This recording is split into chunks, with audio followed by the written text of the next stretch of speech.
ভিন্ন স্বাদের সামাজিক যাত্রাপালা, জীবন যুদ্ধের জাদুকর, জীবন যুদ্ধের জাদুকর, জীবন যুদ্ধের জাদুকর।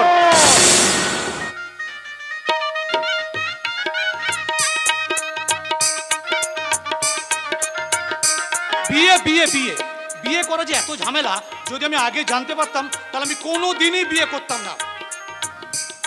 আবিরটা যে কোথায় যায় তা সে খুঁজে পাওয়া যাচ্ছে না। আবির, বলি এই আবির, না দেখেও কারো সাড়া পায়। বাবা কেন শুধু শুধু আবির আবির করে ডাকছো বলো তো?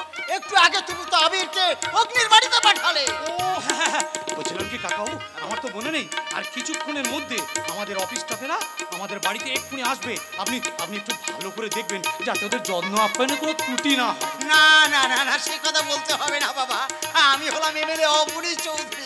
তাছাড়া জনগণ আমার পাশে আছে, ও নিয়ে তুমি একদম চিন্তা করো না। তোমার অতিথি আপ্যায়নে কোনো ত্রুটি হবে না। আমি এই ফাঁকে একবার অগ্নিকে একটু ফোন করে দেব।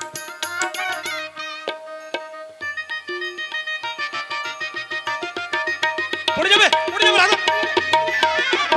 রাধারানী, এত লজ্জা কিসে? হ্যাঁ, এত লজ্জা কিসে? আরে বাবা, তুমি যেমন আমাকে জড়িয়ে ধরলে তাই দেখি না ওই লোকেরা দেখো হাসতে হাসতে বেরিয়ে গেল। না না না, ওরা এমনি যায়নি, আমাদের সুযোগ করে দিয়ে গেল। কিসের সুযোগ? বলছি বাড়ি ভর্তি লোকজন, সবাই যে যার কাছে ব্যস্ত, এই ঘরটা কিন্তু ফাঁকা, তাই বলছি এই সুযোগে ছোট্ট করে একটা পাপ্পি দাও না মাইরি, দাও। নির্লজ্জ বেহায়া কোথাকার, বাড়ি ভর্তি লোকজন আর এই সময় তুমি কি না? কি আমি আমার বউকে আদর করতে যাচ্ছি, ব্যাস। এসো বলছি, এসো। লজ্জা করে বলতে আমার লজ্জা করে, কি করে মুখে আনি বুক করে দুরু দুরু নতুন জীবন শুরু, বুক করে দুরু দুরু নতুন জীবন শুরু, কি হবে তা জানি না। তোমার চোখের দিকে চোখ তুলে তাকাতে কেন যেন আমি পারি না। লজ্জা করে বলতে আমার লজ্জা করে, কি করে মুখে আনি বুক করে দুরু দুরু নতুন জীবন শুরু, বুক করে দুরু দুরু নতুন জীবন শুরু, কি হবে তা জানি না। তোমার চোখের দিকে চোখ তুলে তাকাতে কেন যেন আমি পারি না।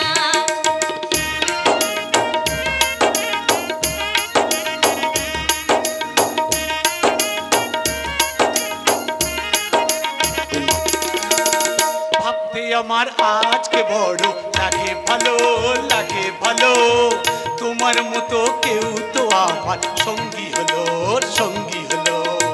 ভাবতে আমার আজকে বড় লাগে ভালো, তোমার মতো কেউ তো আমার সঙ্গী হলো। করে দুরু দুরু নতুন জীবন শুরু, বুক করে দুরু দুরু নতুন জীবন শুরু, কি হবে তা জানি না। তোমার চোখের দিকে চোখ তুলে তাকাতে কেন যেন আমি পারি না। লজ্জা করে বলতে আমার লজ্জা করে, তোরে মুখে আনে বুক করে দুরু দুরু নতুন জীবন শুরু, বুক করে দুরু দুরু বুক করে দুরু দুরু। বলছিলাম বাগেরা ফুলসজ্জা কর। ও আবির, হ্যাঁ তোর বোঝা উচিত আমার কিন্তু বিয়ে হয়ে গেছে। হ্যাঁ জানি, সেই জন্য বলছি তো, বৌদুকে পেয়ে দয়া করে জানো ভাইটাকে আর ভুলে যাও না। সব কথা ছাড়, বলছিলাম তুই তো অগ্নির বাড়িতে গিয়েছিলাম, সে কি বললো? সে কি আসছে? অগ্নিদাকে আমি কত করে বললাম, অগ্নিদা তুমি বিয়ের দিন আমাদের বাড়ি যাওনি, আজকে অন্তত ফুলসজ্জা মানে বউ ভাতের দিনে আমাদের বাড়িতে পায়ে ধুলো দেবে চলে। ঠিক আমার মুখের উপর বলেছ। কি বলে দিল? অমন বন্ধুর সঙ্গে সম্পর্ক রাখা তো দূরের কথা, আমি তার ছায়া পর্যন্ত মানাতে চাই না। শুনেছো রাধা, শুনেছো? অগ্নি এখনো আমার উপর রাগ করে বসে আছে। ঠিক আছে, তোদের কাউকে কিছু করতে হবে না, আমি নিজেই যাবো অগ্নির কাছে। না গো না, আজকের দিনে তুমি অন্তত এই বাড়ি ছেড়ে তুমি কোথাও যেও না। ওরম কথা বলো না। আচ্ছা আমি শুধু যাবো আর আসবো। কৃষ্ণ, হ্যাঁ বলছি তো, আমি যাবো আর আসবো। আরে বাবা, আসতে হবে না, যেতে হবে না। আমি একটা কথা বলি, আজ যে পোশাক তুমি পরেছো, আজকে তোমার বিয়ের দিন, তোমার ফুল সজ্জার দিন। এই অবস্থা তুমি যদি অগ্নির সামনে গিয়ে দাঁড়াও না, তাহলে দেখবে অগ্নির সব রাগ একেবারে গলে জল হয়ে যাবে। ঠিক বলেছেন, একদম ঠিক কথা বলেছেন।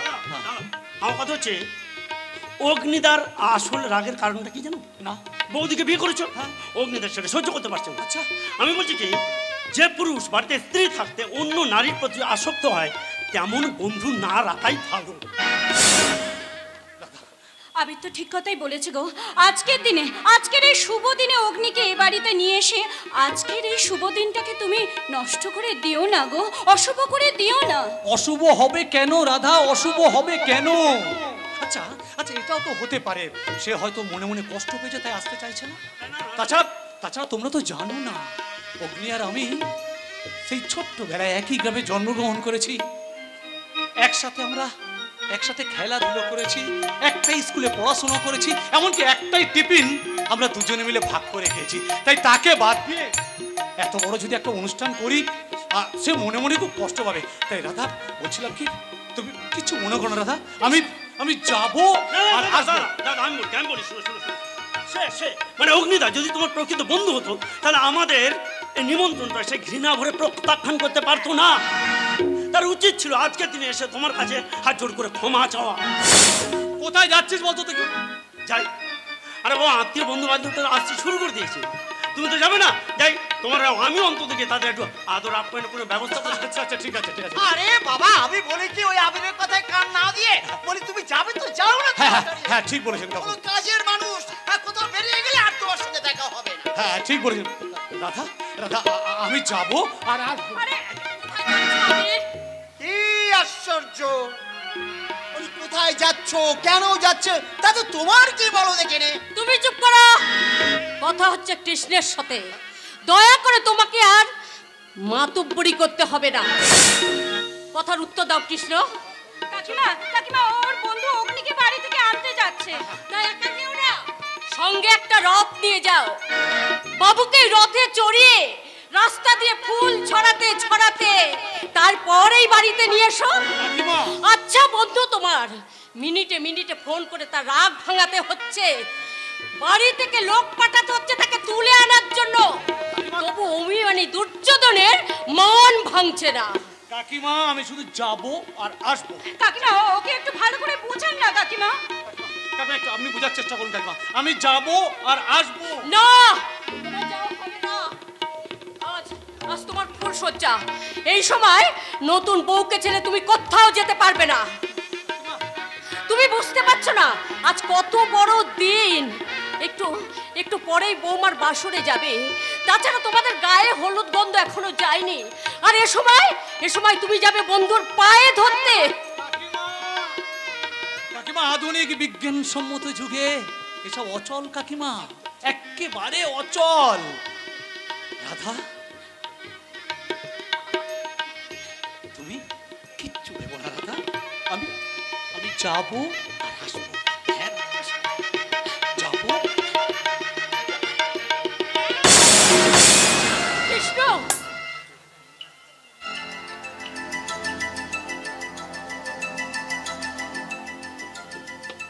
শুভ দিনে বাধা পড়েছে গো, আর তুমি যেও না, আমার যে ভীষণ ভয় করছে গো।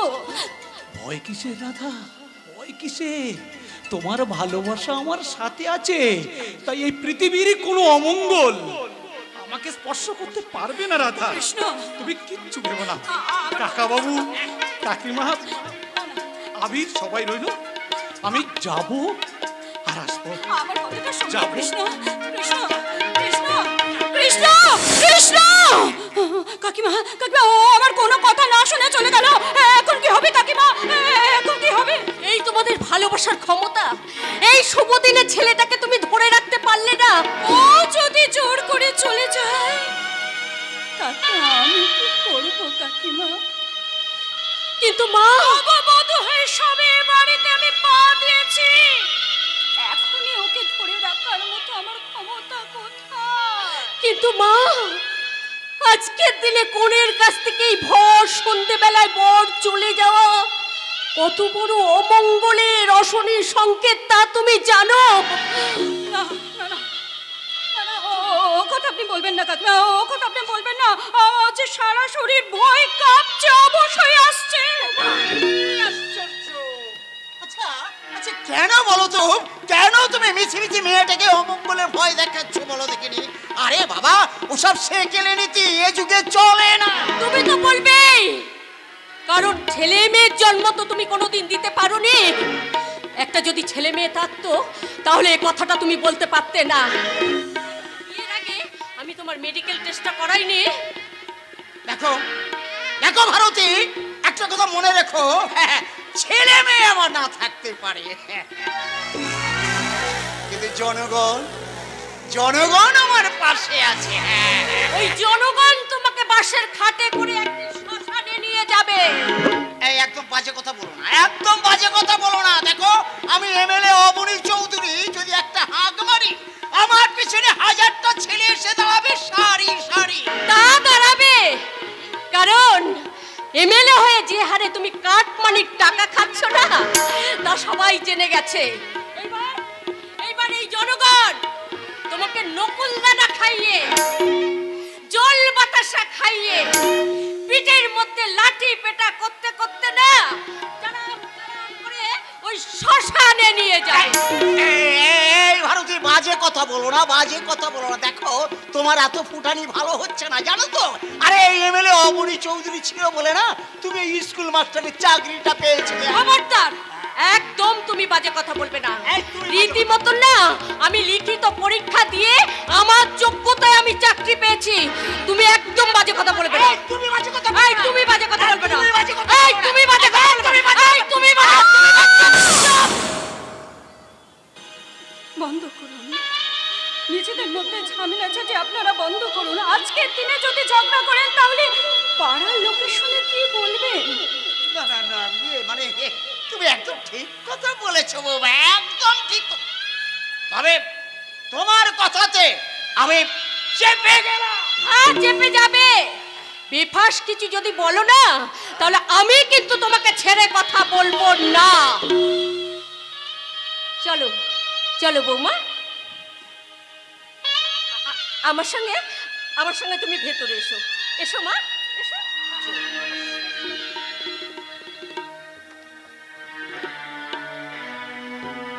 শালা মেয়ে তো নয়, যেন চিটেগু, সব সময় আমার পিছনে লেগেই আছে, লেগেই। এই রে, আমার তো অগ্নির বাড়িতে যাওয়ার কথা ছিল। না না, আর দেরি করলে চলবে না, আমাকে এখনই অগ্নির বাড়িতে যেতে হবে। কেন যাব সেটা পরে বলবো, এখন যেতে হবে আমাকে অগ্নির বাড়ি।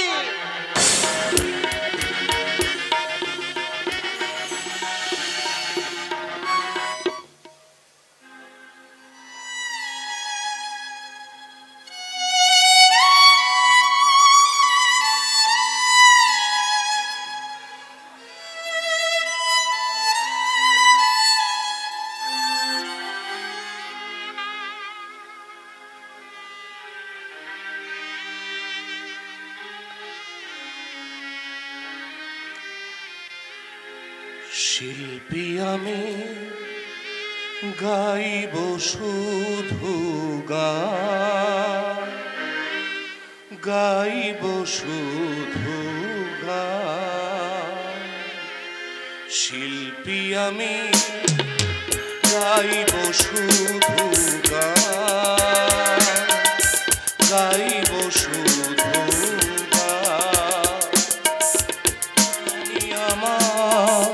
কান্না হাসি, গানি আমার কান্না হাসি, গানি আমার প্রাণ, গানি আমার প্রাণ। গাইব শুধু গান, গাইব শুধু গান।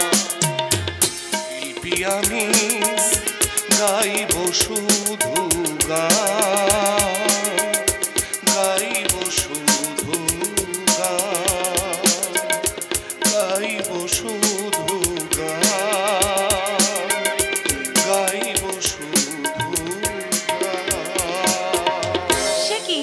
বন্ধুর বউ ভাতে যাবে বলে আমাকে তৈরি হতে বলে এদিকে নিজে এখানে দাঁড়িয়ে দাঁড়িয়ে গান করছো।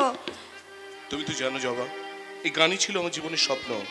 কত স্বপ্ন ছিল মনে, আমি অনেক অনেক বড় গায়ক হব, অনেক নামডাক হবে, মুম্বাইতে গিয়ে আমি গান রেকর্ডিং করব। কিন্তু অর্থের কাছে আমার সব স্বপ্ন যে একেবারে মাটিতে মিশে গেছে। আরে বাবা, মন থেকে সব মুছে ফেলো। আমাদের দেরি দেখে তোমার বধূ কৃষ্ণ হয়তো রাগারাগি করবে। চলো আমরা যাই। রাগ কি আমার কম হচ্ছে ডার্লিং? কেন কেন? আরে কেন কি বলছো? তুমি এমন অপরূপ সাজে সেজে এসে আমার সামনে দাঁড়িয়েছো, অথচ একটুখানি আদর করতে না দিয়ে শুধুমাত্র বিয়ে বাড়িতে যাওয়ার জন্য ছটফট করছো। আগে বিয়ে বাড়ি চলো, তারপর বেরিয়ে এসে আমার যত ইচ্ছে তুমি তখন আমাকে আদর করো। না না না, তা হচ্ছে না, তা হচ্ছে না, তা হচ্ছে না। আগে আমি তোমায় আদর করব, তারপর বিয়ে বাড়ি। না না না, दीवाना मैं तेरा दीवाना,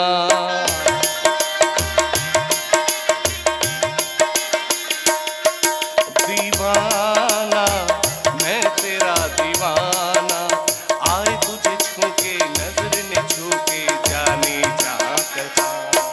दीवाना दिल हुआ दीवाना, दीवाना मैं तेरा दीवाना, नजर न छूटे आए तुझे छू के जाने लगा नशा।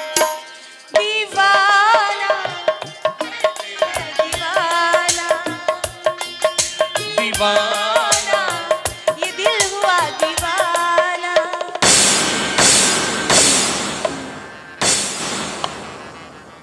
জবা, জবা তোমার গলার ওই নেকলেসটা আমায় দিয়ে দাও।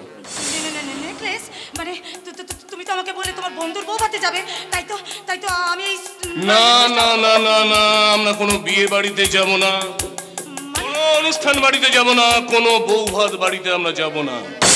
মানেটা হলো এই যে আসলে বিয়ে বাড়ির কথা বলে তোমাকে একটা চমক দিয়েছিলাম। আমি ঠিক জানতাম যে বিয়ে বাড়ি যাওয়ার কথা শুনলে তুমি ওই নেকলেসটা পরে আসবে, আর তখনই আমি আমার প্ল্যানটাকে সাকসেসফুল করবো। দাও। তুমি আমার সাথে আমাকে মিথ্যা কথা বলেছো, আমাকে মিথ্যা কথা বলে আমার সাথে অভিনয় করেছো। হ্যাঁ, তোমার সঙ্গে অভিনয় করেছি, আমি বলছি ওটা আমায় দিয়ে দাও। ছি ছি ছি ছি, তোমাকে স্বামী ভাবতেও আমার ঘৃণা। জবাব বলছি, ওটা আমায় দিয়ে দাও। এটা আমার মায়ের মৃত্যু, শেষ স্মৃতি। একটা একটা করে তুমি আমার সব গয়না নিয়ে নিয়েছো। এই হাতটা আমি তোমাকে কিছুতেই দেবো না। আমি তোমার কাছে অনুরোধ করছি, ওটা আমায় দিয়ে দাও।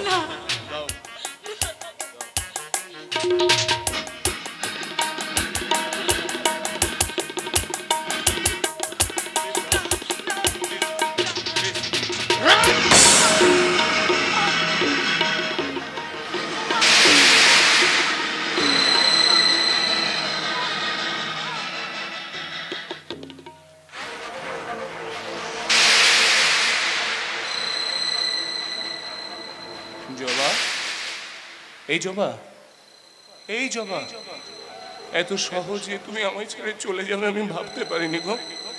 এই সামান্য আঘাতে তুমি যে এত তাড়াতাড়ি ছুড়ে যাবে আমি বুঝতে পারিনি। এখন আমি কি করব বলো তো? আমি কত করে তোমায় বোঝালাম ওই হাতটা আমায় দিয়ে দাও, দিয়ে দাও, দিয়ে দাও, তুমি শুধু শুধু জেদ ধরলে, তাই তো তোমায় চলে যেতে হলো। এখন আমি তোমায় ছেড়ে কি করে থাকবো জবা?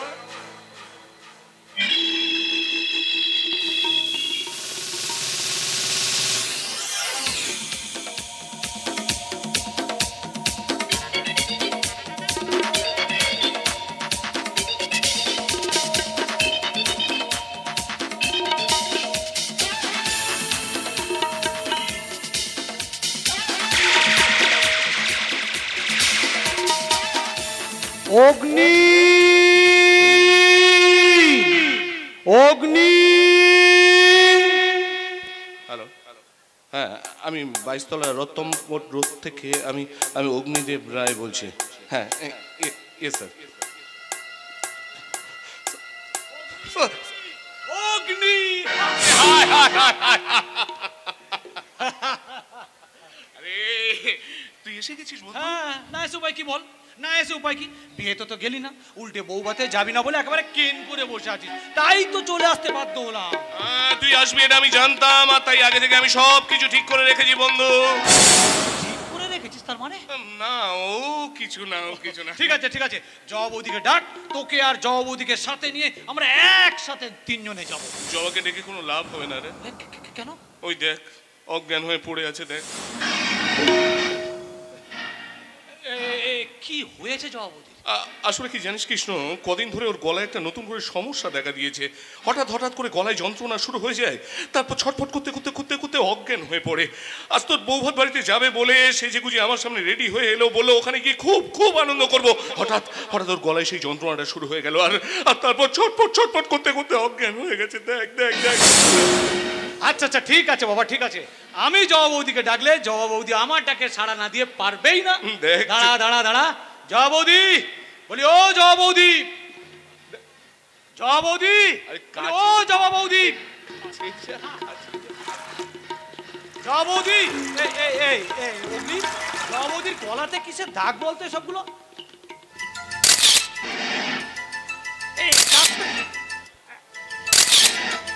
জবা বৌদি, ও জবা বৌদি,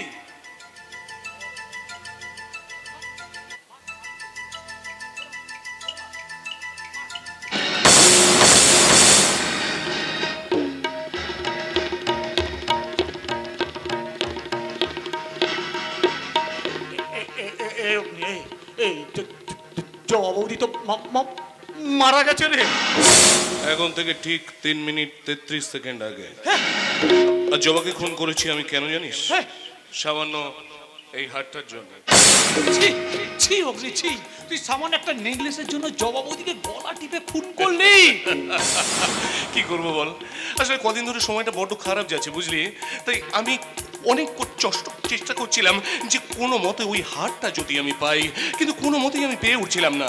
আজ ওটা তোর বউবাড়ির কথা শুনে ও সেজে গুজে আমার সামনে এসে দাঁড়ালো, আর তখন ওর গলায় ওই হারটা দেখতে পেয়ে আমি যেন কেমন হয়ে গেলাম। ওকে বললাম প্লিজ জবা, ওই হারটা আমায় দিয়ে দাও, প্লিজ দিয়ে দাও। ও কোনো মতে শুনছিল না, ওর বাবারা বলছিল না এটা আমার মায়ের শেষ স্মৃতিচিহ্ন, এটা আমি তোমাকে দেবো না। আমি বললাম দিয়ে দাও। তারপর জেগে উঠলো আমার হাতের এই 5টা আঙুল, আস্তে আস্তে বসে গেল ওর গলার ওপর। সব শেষ। ছি অগ্নি, ছি, তুই এত বড় অমানুষ। সামান্য একটা নেকলেসের জন্য তুই জবা বৌদিকে খুন করে ফেললি ভাই। আরো একটা কথা শুনলে তুই আমাকে অমানুষ ছাড়া আর কি ভাববি আমি জানি না। জবা খুন হবে আমি জানতাম বুঝলি, আর সেই জন্য তো ফোন করে আমি তোকে ডেকে পাঠিয়েছি। তাই জবাকে খুনের দায়ে তোর হয়ে যাবে জেল, আর আমার হয়ে যাবে বেল। দাঁড়া, তুই বড্ড বার বেড়েছিস তো। আমি এক্ষুনি পুলিশকে ফোন করে জানি। না তোকে কষ্ট করে পুলিশকে ফোন করতে হবে না, পুলিশকে আমি ফোন করে দিয়েছি রে। কিছুক্ষণের মধ্যেই পুলিশ এখানে চলে আসবে, তারপর জবাকে খুনের অপরাধের পুলিশ তোকে অ্যারেস্ট করবে। তার মানে? মানেটা হলো এই যে তুই যখন জবার গলায় হাত দিয়ে দেখছিলিস তখন এই মোবাইলে আমি কয়েকটা ছবি তুলে দিয়েছি। দেখ। আমি তোর কাছে হাত জোড় করে অনুরোধ করে বলছি রে ভাই, এই সর্বনাশা চক্রান্ত থেকে আমাকে ফাঁসিয়ে না, আমাকে পুলিশ হাতে তুলে দিস না রে ভাই। ডিলিট করে দে রে ভাই, ডিলিট করে দে। না ডিলিট আমি করব না। আজ আমার ফুলসজ্জার ঘরে রাধা আমার জন্য অধীর আগ্রহে অপেক্ষা করছে। তাই বলছিলাম ভাই, আমি তোর পায়ে ধরে বলছি রে ভাই, মোবাইল থেকে ওই ছবিগুলো ডিলিট করে দে রে ভাই, ডিলিট করে। পাগল নাকি? তোকে আমি শান্তিতে থাকতে দেব না কৃষ্ণ। কেন কি ক্ষতি করেছি আমি? কারণ জবা ছিল আমার জীবনের ফার্স্ট টার্গেট। সেই জবাকে তুই আমার জীবন থেকে কেড়ে নিয়েছিস, তাই তোকে আমি শান্তিতে থাকতে দেব না। তাই জবাকে খুনের অপরাধে তোর হয়ে যাবে জেল, আর আমি পেয়ে যাব চির মুক্তি। তুইও শুনে রাখ মিস্টার অগ্নিদেব রায়, তুই একটার পর একটা বান নিক্ষেপ করে আমার জীবনটাকে তুই ক্ষতবিক্ষত করে দিবি, আর আমি দাঁড়িয়ে তা সহ্য করবো। No never. খুন না করে, খুনের অপবাদ মাথায় নিয়ে যখন আমাকে জেলে যেতেই হবে, তখন আমি প্রকৃত খুনি সেজে। Don't try to be smart. বেশি নড়াচড়া করলে এই পিস্তলের একটা গুলি তোর খুলিটাকে উড়িয়ে দেবে জানিস। এইবার তোকে কে বাঁচাবে? মিস্টার অগ্নিদেব রায়। মৃত্যুর জন্য তৈরি হও।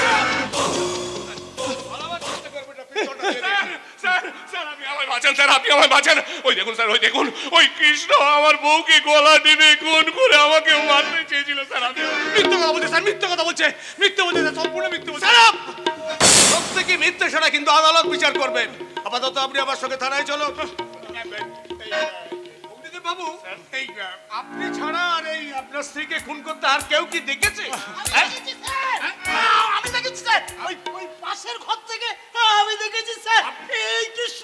এই কৃষ্ণ জমা বৌমার গলা টিপে খুন করেছে স্যার। আমি বাঁচাবার চেষ্টা করেছিলাম স্যার, কিন্তু পারিনি স্যার। ওর হাতে পিস্তল ছিল বলে কাছে যেতে সাহস পাইনি স্যার। স্যার স্যার এরা মিথ্যে বলছে। কাকা, আপনি আপনি আমার কাকা হয়ে এত বড় মিথ্যে কথাটা বলতে পারলেন? কাকা? কে কাকা? কার কাকা? না না না না, তোমার মতো একটা খুনির কাকা হতে পারে, বয়ে গেছে। ও স্যার আরো শুনুন স্যার, এই কৃষ্ণর সাথে জবাব আমার একটা গোপন সম্পর্ক ছিল স্যার। সেটা জানাজানি হয়ে যাবার ভয়ে ওই খুনটা করেছে স্যার। স্যার এরা মিথ্যে বলছে স্যার, সম্পূর্ণ মিথ্যে কথা বলছে স্যার, সম্পূর্ণ মিথ্যে। না, মিথ্যে নয়। এই কৃষ্ণ সেন জমা বৌদিকে গলা টিপে খুন করেছে, আর পাশের ঘর থেকে আমি সব দেখেছি স্যার। তাই এই খুনের আমিও প্রকৃত সাক্ষী। প্রয়োজন হলে আমি নিজে থানায় গিয়ে লিখিত স্টেটমেন্ট জমা দেব স্যার। নিয়ে যান স্যার, নিয়ে যান। সত্যি সত্যি কাকা, সত্যি তোমাকে ধন্যবাদ দেওয়ার ভাষা আমার জানা নেই কাকা। এই জন্যই বোধহয় পরম করুণাময় ভগবান তোমার কোনো সন্তান দেয়নি। তবে তবে কাকা একটা কথা মনে রেখো, তোমার এই নির্মম নিষ্ঠুর স্বার্থপরতার ফল একদিন হাতে নাতে পেতে হবে কাকা, হাতে নাতে পেতেই হবে। যাও বলো, গারদে গিয়ে ভালো করে ফুলসজ্জাটা করো, কেমন? যাচ্ছি, আর যাওয়ার সময় দিয়ে যাচ্ছি আমার অন্তরের এক রাস ঘৃণার দুৎকার। তু তু তু হেসে নে, যত পারিস তুই আজকের হেসে নে। তবে এটাও মনে রাখিস, আজ থেকে শুরু হলো তোর বিরুদ্ধে অভিযান। হ্যাঁ অভিযান, অন্যায়ের বিরুদ্ধে ন্যায়ের অভিযান, দুর্নীতির বিরুদ্ধে সুনীতির অভিযান, অশান্তির বিরুদ্ধে শান্তির অভিযান। আর সেই সাথে শুরু হলো তোর বিচারের পালা। বিচারের অপেক্ষায় দিন গুনতে শুরু কর অগ্নি, দিন গুনতে শুরু কর। তোর মৃত্যু দিয়ে শেষ হবে মানুষের জীবন নিয়ে পাশা খেলা। চলুন আপনারা এক কাজ করুন, আপনারা ওই আমার সাথে থানাতে আসুন। অগ্নিদেব বাবু ওই কিছুক্ষণের মধ্যেই ডোম এসে বডিটা তুলে নিয়ে যাওয়ার ব্যবস্থা করবেন।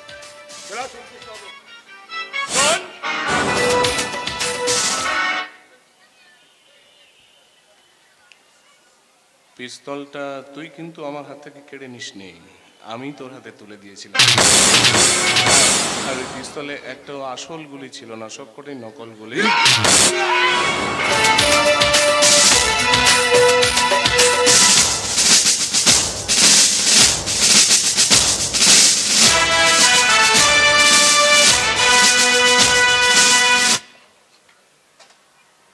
তাহলে বলছিলাম কি বাবা জীবন, আমরা তাহলে এখন আসি, আমার তো আবার ওই থানায় যেতে হবে।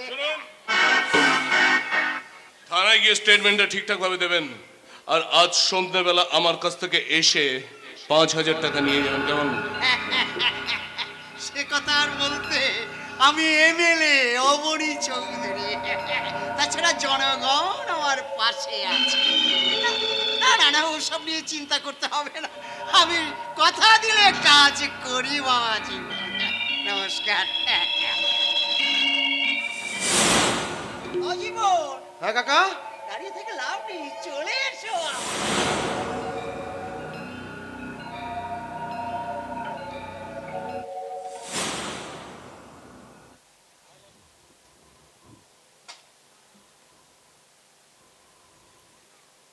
জবা, এই জবা, এখন পুলিশ এসে তোমার ডেড বডিটাকে তুলে নিয়ে যাবে। ওই মর্গে তোমার এই সুন্দর শরীরটাকে ওরা ওরা ছুরি দিয়ে কুচি কুচি করে কাটবে।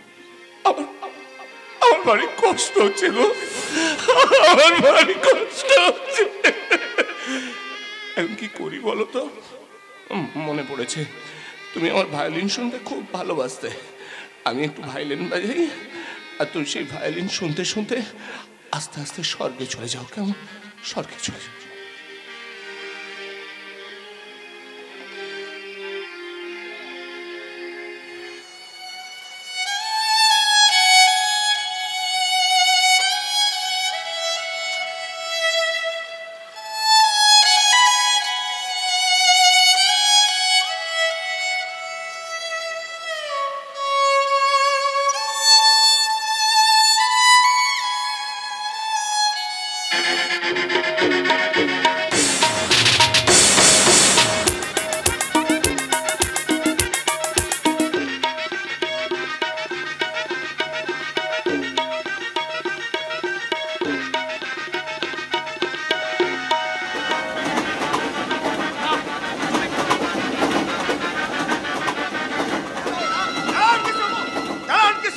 আপনি পালাবার চেষ্টা করবেন না কিন্তু।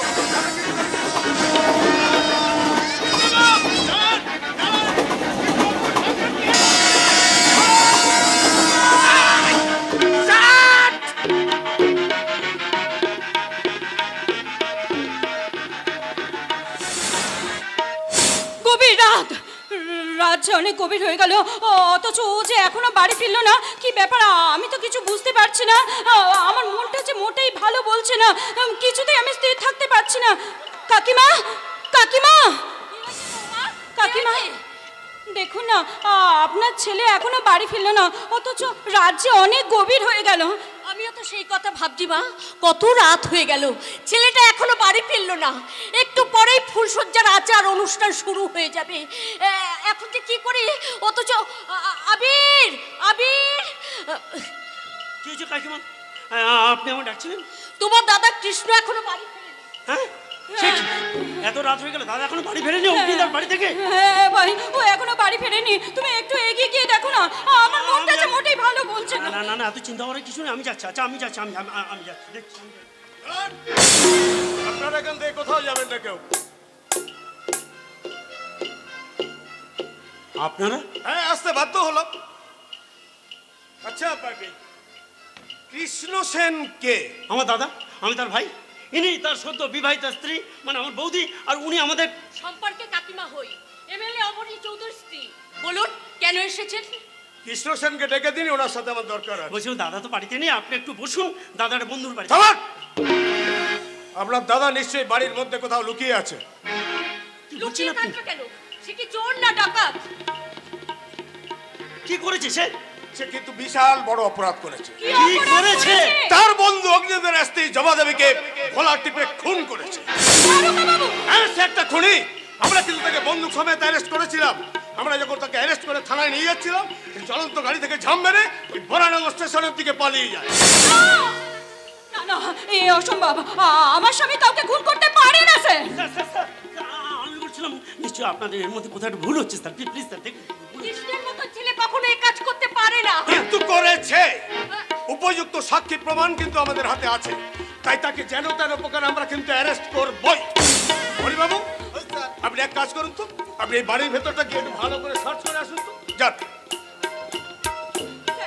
স্যার, আমি আপনার কাছে হাত জোড় করে অনুরোধ করছি স্যার, এমনটা করবেন না। আপনি নিশ্চয়ই কোথাও ভুল করছেন, আর সেই ভুলের মাসুল দিতে গিয়ে আজকের এই সুন্দর দিনটাকে নষ্ট করবেন না স্যার। আমিও বলছি স্যার, আপনাদের নিশ্চয়ই কোথাও একটা ভুল হচ্ছে। আমার দাদাকে কেউ ফাঁসানোর চেষ্টা করছে, এর মধ্যে নিশ্চয়ই কোনো ষড়যন্ত্র লুকিয়ে আছে। প্লিজ স্যার, আপনি একটু ভালো করে ভাবুন স্যার, ভালো করে চিন্তা করে দেখুন sir, please please sir, please please please. দেখুন দেখুন, আপনারা বরং আমাকে আমার কর্তব্য করতে দিন। আপনারা আমাকে জাস্ট একটু হেল্প করবেন। স্যার স্যার স্যার স্যার, আমি আপনার পায়ে ধরছি স্যার, পায়ে ধরে অনুরোধ করছি স্যার, আপনি এমনটা করবেন না। দেখুন, উপযুক্ত সমস্ত প্রমাণ কিন্তু আমাদের হাতে আছে। শুধু তাই নয়, তিনি যে জবা দেবীকে খুন করেছেন সে সাক্ষী প্রমাণটাও আমাদের কাছে। আপনি করছেন স্যার এসব? স্যার সারা বাড়ি ধন্য ধন্য করে খুঁজে কোথা কৃষ্ণ সেনকে পেলাম না স্যার। ও পাওয়া গেল না, অলরাইট, তাহলে পালিয়ে গেছে। আচ্ছা, পালিয়ে সে কোথায় যাবে? একটা কথা আপনারা ভালো করে কান করে শুনে রাখুন, সে পৃথিবীর যে প্রান্তেই লুকিয়ে থাক না কেন, তাকে খুঁজে বার করে আমি কিন্তু অ্যারেস্ট করবই। কনস্টেবল চলে আসুন। কাকিমা, আমি এই যে কি হলো, এই যে বিনা মেঘে বজ্রপাত। বৌদি আমার কথা শোনো, তুমি এভাবে ভেঙে পড়ো না। আমি তো আমার দাদাকে চিনি, সে কোনোদিন এমন কাজ করতে পারবে না। আচ্ছা ঠিক আছে ঠিক আছে, এই ঘটনার সত্যতা যাচাই করতে আমি একটু অগ্নিদেব রায়ের বাড়িতে যাবো। যে যদি দেখি দাদা সত্যি সত্যি খুন করেছে, তাহলে নিজে হাত করা পড়ে জেলে যাবো। আর যদি দেখি তাহলে মিথ্যে, তাহলে যেমন করে হোক যেখান থেকে পারি দাদাকে খুঁজে আজ রাত্রের মধ্যে আমি সম্পূর্ণ তোমার ফুল সাজাবো। সম্পূর্ণ আমারও মন বলছে নিশ্চয়ই কৃষ্ণ ফিরে আসবে। আজকের এই মধুময় রাত সে কিছুতেই ব্যর্থ হতে দেবে না বৌমা, কিছুতেই ব্যর্থ হতে দেবে না। কাকিমা, আমার মন যে একটা অজানা আশঙ্কার বিপদে ভয়ে কেঁপে উঠছে কাকিমা। হ্যাঁ, মনে হচ্ছে অন্তরের নিভৃতে যে ছোট্ট পাতার কুটির আমি করেছি, সেই ছোট্ট পাতার কুটিরটিকে অগ্নি সংযোগ করার জন্য একটা জ্বলন্ত মশালাতে ছুটে আসছে একটা কালরাও কাকিমা, একটা কালরাও। সে আমার সবকিছু জ্বালিয়ে পুড়িয়ে ছাড়খাড় করে আমাকে সর্বহারা সাজাবে কাকিমা, আমাকে মিথ্যে আশঙ্কায় মনের আকাশে তুমি মেঘ জমিও না বৌমা। একটা কথা তুমি মনে রেখো, ঝড় যখন উঠেছে সে ঝড় ঠিক থেমে যাবে। আমি ঠাকুরের কাছে প্রার্থনা করে বলবো, ওগো ঈশ্বর, ঝড় যখন তুমি দিয়েছো তখন সেই ঝড়ে এই নিষ্পাপ মেয়েটার জীবন তুমি ভেঙে তছনছ করে দিও না ঈশ্বর, তছনছ করে দিও। মনের আকাশে দুর্যোগের কালো মেঘ অনেক আগেই ভারী হয়ে উঠেছে কাকিমা। এবার হয়তো শুরু হবে ঝড়ের তাণ্ডব, আর সেই ঝড়ের তাণ্ডবে আমার জীবন থেকে হারিয়ে যাবে সমস্ত আশা, স্বপ্ন, ভালোবাসা।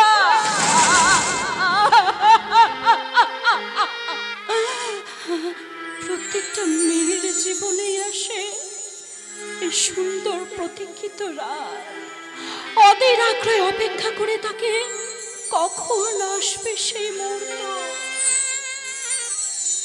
হলো না, আমার জীবনে সে কোনো আশা পূর্ণ হলো না, হলো না আমার ফুল সজ্জা, ফুলের বাসরে আজ আমি একা, শুধু একা, শুধু একা।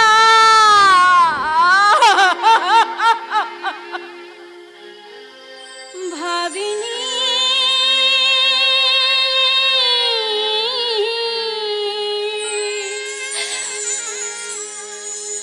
এমন দিন আসবে।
পাশাপাশি আছি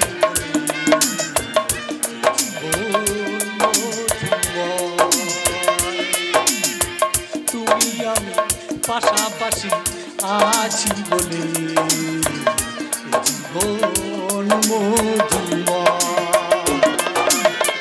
যদি তুমি দূরে কবু যাও চলে, যদি তুমি দূরে কবু যাও চলে, আর কিছু না, শুধু মরণ হবে আর কিছু না।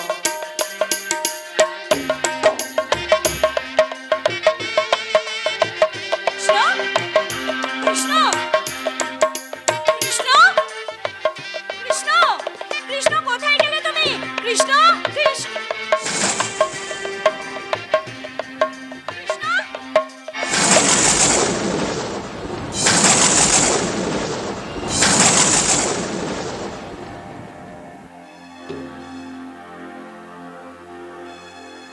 আবির, আবির তুমি এসেছো? তোমার তোমার দাদা কোথায়? ও নিশ্চয়ই বাইরে দাঁড়িয়ে আছে, তাই না? দেখো না ও বাইরে কেন দাঁড়িয়ে আছে বলো তো, ঘরের ভিতরে আসতে বলো। আমি ওকে জিজ্ঞাসা করবো, জানো তো আজকের এই সুন্দর দিনটা ও কেন নষ্ট করে দিল। আমি এক্ষুনি ওকে জিজ্ঞাসা করছি, দাঁড়াও। কৃষ্ণ কৃষ্ণ বৌদি,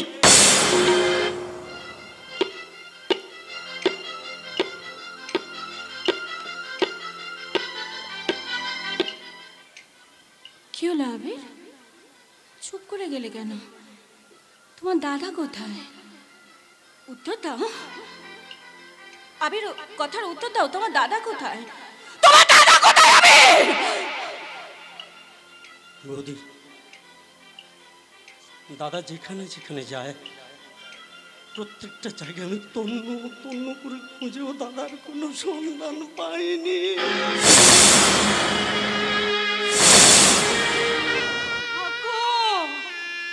সবই আমার ভাগ্য ঠাকুরপো।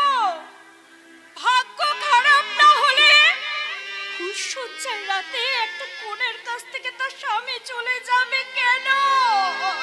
কেন? আবির বাবু, ও স্যার, সকালে আপনাদের বাড়ি আসতে বাধ্য হলাম। হ্যাঁ, ভালো করেছেন, ভালো করেছেন। আপনারা আমাকে মাফ করবেন। ও স্যার স্যার স্যার, বলছিলাম কি, আমি বুঝতে পারছি আপনি কি জন্য এসেছেন। ও বলতে এসেছেন তো আমার দাদাকে খুঁজে পেয়েছেন। হ্যাঁ বলুন তো আমার দাদা কোথায়? তাকে নিয়ে আমার বৌদির তো টেনশনের শেষ নেই, আমারও। হ্যাঁ বলুন না, তিনি কোথায় আছেন? আপনার দাদা হ্যাঁ আমার দাদা আমার স্বামী গতকাল রাত্রে রাত্রে বরানগর স্টেশনের কিছু দূরে ট্রেনে কাটা পড়েছে।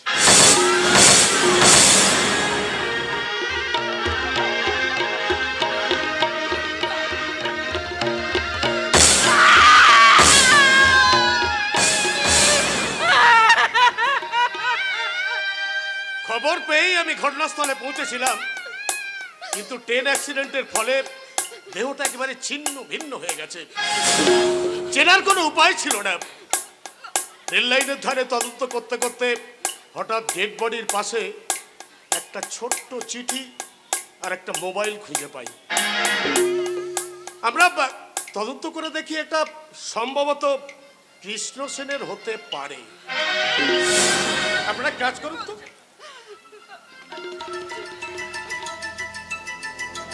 এই মোবাইলটা দেখুন তো এটা কৃষ্ণ সেনের কিনা।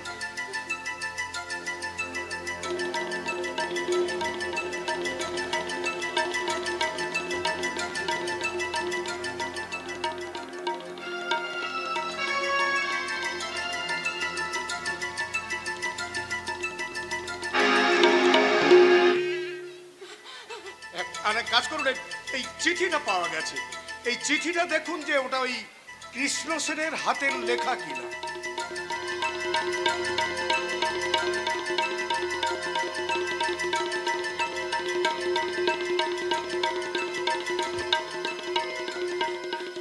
আমি কৃষ্ণ সেন পুলিশের হাতে ধরা পড়ে যাবজ্জীবন কারাদণ্ড হওয়ার ভয়ে আত্মহত্যার পথ বেছে নিলাম।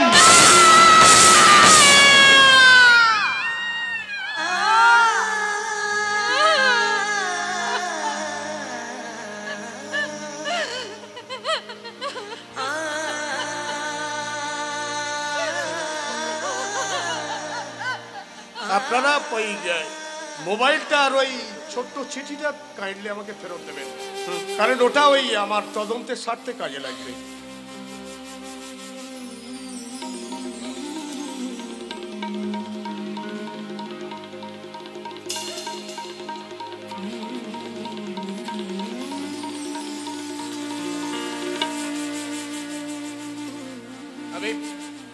আমি এখন আসছি তাহলে।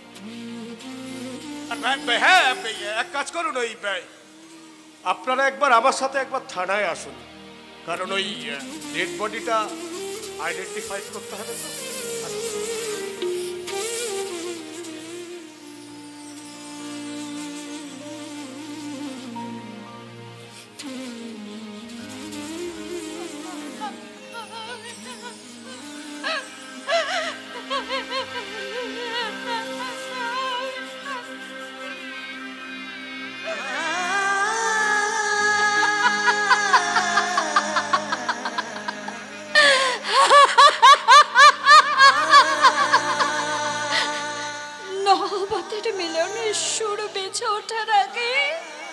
বিসর্জনের সানাই শুরু হয়ে গেল।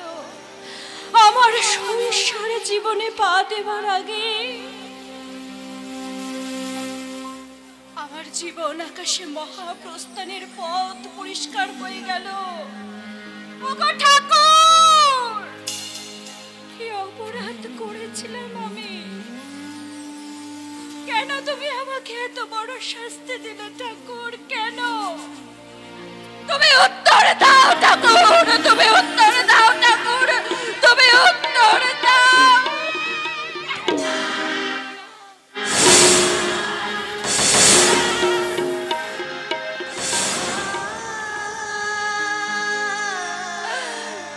যে সিঁদুরটা টকটকে রাঙা লাল সিঁদুরে হওয়ার কথা ছিল, সেই সিঁদুরটা আজ আমি শূন্য সিঁথি করে দিলাম।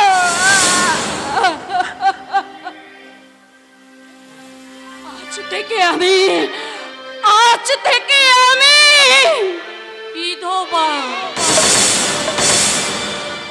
যায় পাখি উড়ে, যায় দূরে সরে, থাকে যে পড়ে শূন্য বসা। ফিরবে কি পাখি মন ভাঙা ঘরে, ফিরবে কি পাখি মন ভাঙা ঘরে, ভাঙলো যে ঝড়ে ভালোবাসা।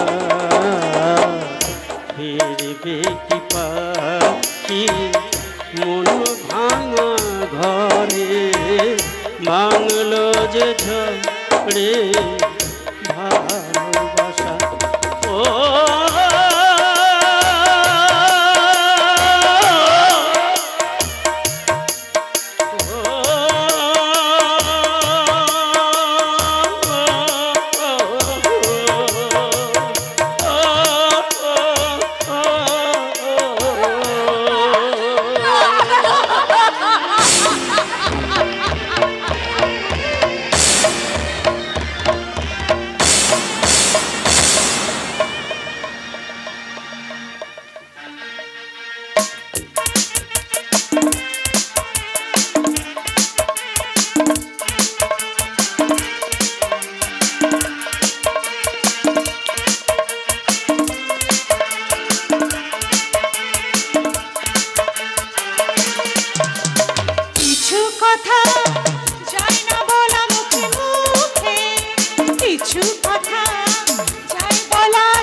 আরে কেটে পড়ো মানে?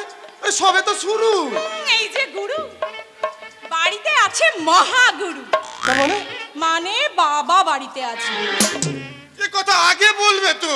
কি হলো, প্রেম করবার সময় তো একেবারে হট চকলেটের মতো দেখো, আর বাবার কথা শুনে পুরো কোল্ড ড্রিঙ্কসের মতো হয়ে গেলে যে এই একদম বাজে কথা বলবে না বলে দিচ্ছি। আমি কিন্তু ইউনিভার্সিটির ছাত্র, আমি সবসময় হট হয়ে থাকি। হ্যাঁ হ্যাঁ হ্যাঁ বাবা, জানি জানি তুমি যে কতখানি হট থাকো সেটা তো পেপার খুললেই জানা যায়। হ্যাঁ এই শোনো, আমি কিন্তু আর বেশি সময় দেবো না, যত তাড়াতাড়ি পারো বাড়িতে এসে বাবার সাথে বসে বিয়ের কথাটা ফাইনাল করে যাও, বুঝেছো? বিয়ে? সবে তো প্রেম শুরু। আরে বাবা, বেশি চালাকি করো না গুরু। প্রথমে পার্কে নিয়ে যাবে, তারপর সিনেমা দেখাতে নিয়ে যাবে, আর তারপর এখানে ওখানে একটু টাচ মারবার চেষ্টা করবে, আর তারপর যেই প্রেমটা পুরনো হয়ে যাবে অমনি টাটা বাই বাই। এই তুমি আমার মনের কথা জানলাম কি করে, তাই তো? এই না না, এই শোনো, আমার সাথে না বেশি ধান্দাবাজি করতে আসবে না, বুঝেছো? যত তাড়াতাড়ি পারো বাড়িতে এসে বাবার সাথে বিয়ের কথাটা ফাইনাল করে যাও, বুঝলে? ঠিক আছে, আমি তাহলে এখন আসি। এসো।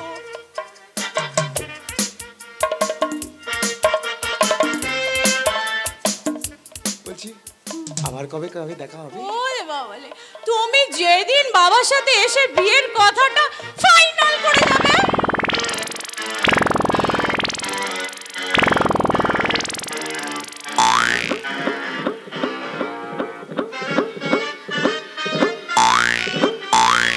সালা আমি হলো আনন্দমোহন রায়ের মেয়ে, আমার সাথে বেশি ধান্দাবাজি করতে হলে আমি কি ছেড়ে দেবো নাকি? হ্যাঁ সালা, ওকে ছেড়ে দিয়ে দিয়ে তো আমি মাথায় তুলে দিয়েছি রে। তাই আজ পাড়ার ছেলেদের সঙ্গে মারামারি করছিস, ঝগড়া করছিস। এবার এবার তোর ওই ক্যারাটে শেখা, কলেজে যাওয়া সব বন্ধ করে দিয়ে এই দেখো। তোর বিয়ে দিয়ে দেবো। বাবা দেখো, বাবা দেখো, তুমি কিন্তু একদম বেশি বাবাগিরি ফলাবে না, বুঝেছো? না হলে না হলে আমি না। কি করবি? হ্যাঁ কি করবি? মারবি নাকি? হ্যাঁ মারবি? তা পারিস, তা পারিস। এই তবে শোন, তোর দাদাকে আজ আসছে যে, বুঝলি? তারপর তোর বিয়ে দিয়ে শ্বশুর বাড়ি পাচ্ছি। ও আচ্ছা, দাদা আসলে নালিশ। হ্যাঁ আমিও দাদা আসলে নালিশ করবো, বুঝলে? আমিও নালিশ করবো। কি নালিশ করবি? কি নালিশ করবো? আমি দাদা আসলে বলবো যে বাবা কোনো সময় বাড়িতে থাকে না। আরো বলবো যে বাবা ঠিকঠাক মতো খাওয়া দাওয়া করে না, বাবা ঠিকঠাক মতো ওষুধ খায় না, আর বলবো বাবা জ্বর গায়ে এদিক ওদিক সেদিক ঘুরে বেড়ায়। এইসব আজে বাজে কমপ্লেন করলে না আমি কিন্তু তোর সঙ্গে একটা ঝামেলা বাঁধিয়ে দেবো। এই তো শোনা বাবা, এইবার সোজা তুমি একবার টুক করে লাইনে এসে পড়েছো। এতক্ষণ তো খুব বাবাগিরি ফলাচ্ছিলে। হ্যাঁ এই তো, হ্যাঁ ঠিক, ঠিক। জানিস তো তোর দাদা বৌদির আর আসবার কথা, সে খেয়াল আছে তো? হ্যাঁ খেয়াল আছে বলেই তো সমস্ত কাজ ফেলে তোমার কাছে ছুটে এলাম বাবা। কি করবি? এসেছিস বাবা, এসেছি। আয়, আয়, আয়, আয়, আয়। এই বৌমা কই? বৌমাকে দেখছি না তো। না মানে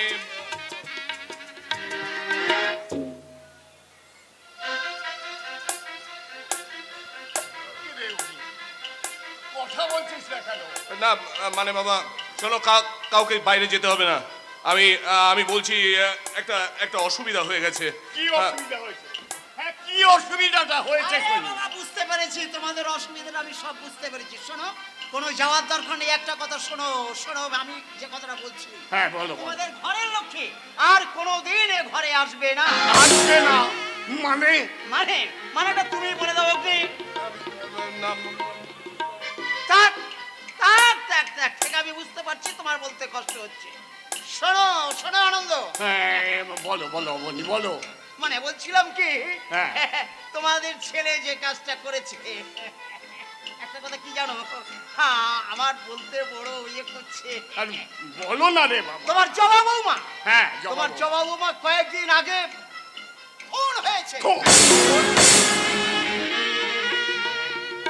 হয়েছে?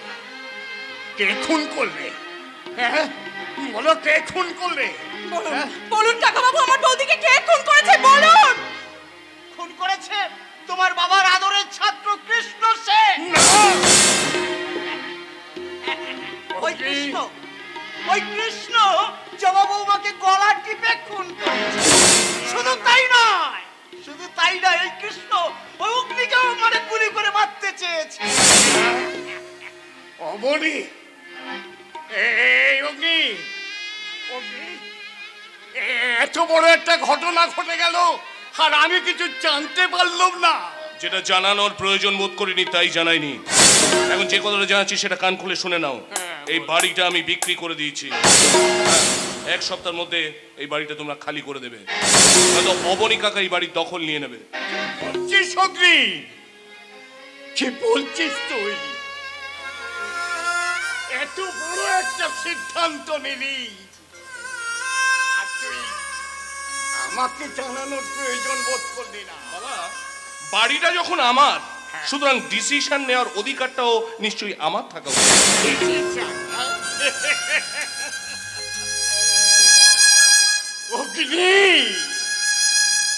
আমি যদি তোকে এই জমি বাড়িটা বিক্রি করে কিনে না দিতাম, তাহলে তাহলে কোথায় পেতিস তোর এই ডিসিশন দেখানো?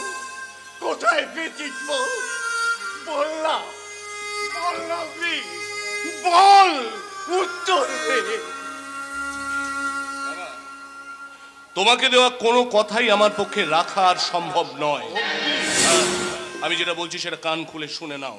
তোমাকে আমি যে কথা দিয়েছিলাম সেই কথাগুলো আমি কোনো মতে রাখতে পারবো না।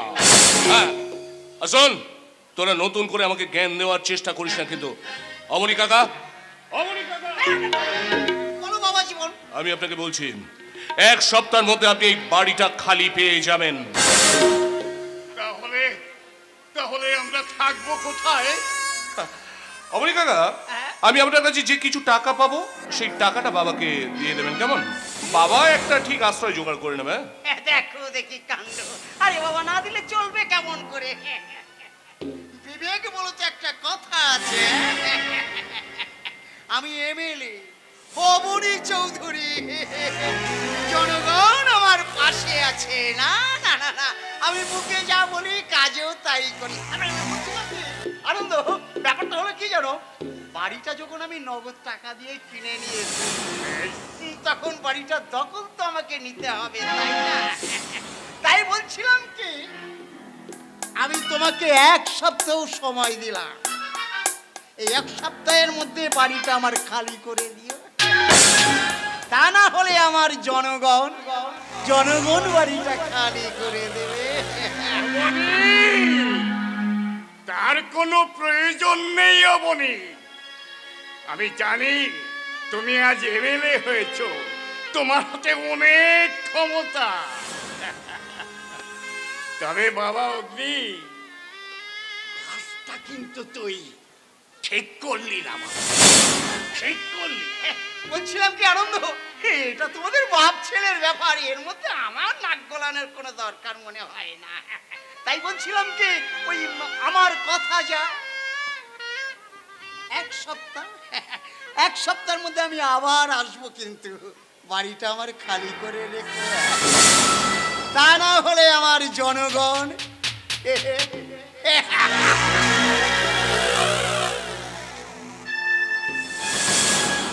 বাবা জীবন, তাহলে এখন আমি আসি, পরে আবার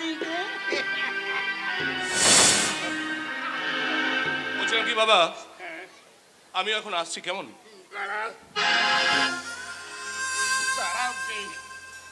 বাবা বলে যখন আজ ডাকলি, তখন আজকে 3টা অন্তত এই বাড়িতে থেকে যা, তা না হলে আর কোনোদিন তো এই 14 পুরুষের দিতে পারে।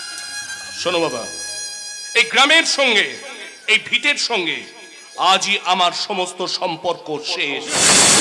আর হয়তো তোমাদের সঙ্গে এটাই আমার শেষ দেখা। অগ্নি শুনে যা, অগ্নি শুনে যা। ওরে আমি আমার মেয়ের হাত ধরে পথে নেমে যাব, রাস্তায় রাস্তায় ভিক্ষে করে খাবো। তবু তবু তুই রক্তের সম্পর্কটা ভুলে যান না বাবা, ভুলে যান না। বলে হতভাগী বাবা, তোমার অগ্নি আর তোমার কান্না শুনতে পাবে না বাবা, সে যে অনেক দূরে চলে গেছে বাবা। আজ আজ তোমার ওই বেঈমান ছেলে তোমার ত্যাগের চরম পুরস্কার তোমাকে দিয়ে গেল বাবা, চরম পুরস্কার। আরে মা, না না না না, ও যে আমার সন্তান রে, আমার সন্তান, আমার দুর্ভাগ্য যে বাবা, আমি তো তাকে মানুষ করতে পারি।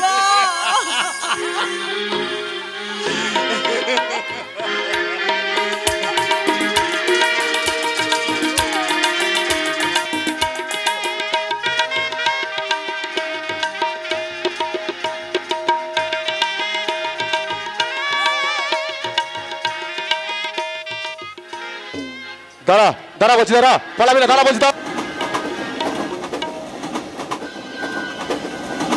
বলছি, দাঁড়া দাঁড়া বলছি, দাঁড়া দাঁড়া বলছি, দাঁড়া।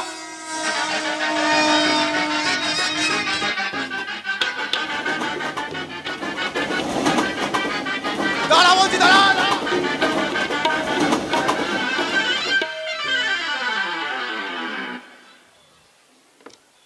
কিরে কিরে, এর মধ্যেই নেতিয়ে পড়লি?